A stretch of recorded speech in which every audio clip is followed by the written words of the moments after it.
구독과 좋아요 눌러주세요. 매일매일 업데이트 할게요. 중국의 현재 상황, 건설과 반도체, 관시와 비리 그리고 1대1로 한국의 대기오염까지 내용을 전달드리도록 하겠습니다. 불과 2년 전만 해도 수입업자들이 한국만 침체기고 일본, 미국, 중국은 경제가 너무 좋다. 앞으로도 좋을 거다라고 했던 게 생각납니다.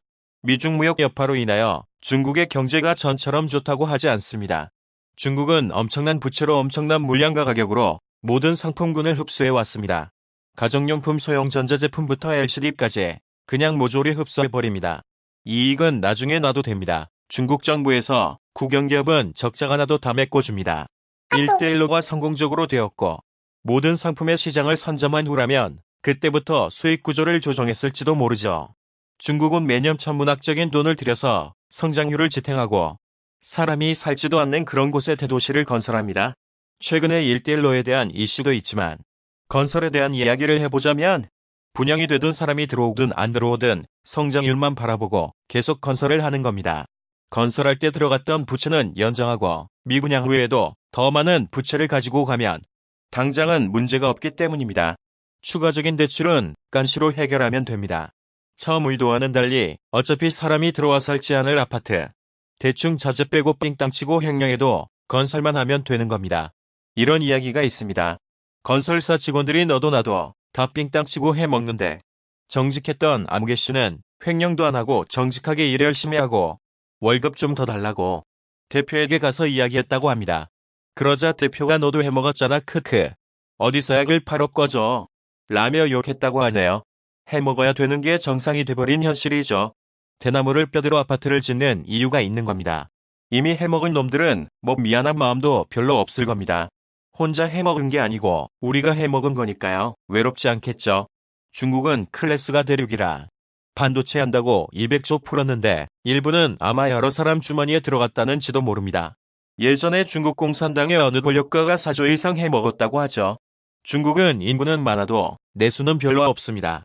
중심가에는 폐업 간판이 늘어나고 방세, 식비, 교통비만 싸지 나머지는 비슷하다고 합니다.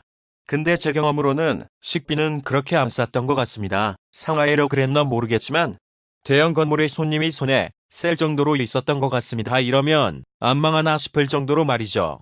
중국에 자연별 곡이 있어서 조금 놀라서서요. 그리고 집세도 홍콩에 거주하는 일부 시민들이 맥도날드에서 잔다는 뉴스는 본 것 같습니다. 집값이 졸라 비싸서요. 인구의 비율에서 95% 빈민층 5%만 부자, 5%의 부자들이 중국 내에서 소비를 절원합니다. 해외로 놀러 다니고 해외 이상품들을 직구한다고 합니다. 부유층은 분유도 중국화 안 먹는다고 해요. 중국 내 소비 계층이 적고 소비를 하려고 해도 살 것도 없고 발달도 안 되어 있다고 합니다.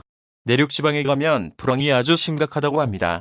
부채의 수준은 엄청나고 수많은 기업들이 줄줄이 파산하고 있고 부채 규모가 6천조 원을 넘었다고 합니다.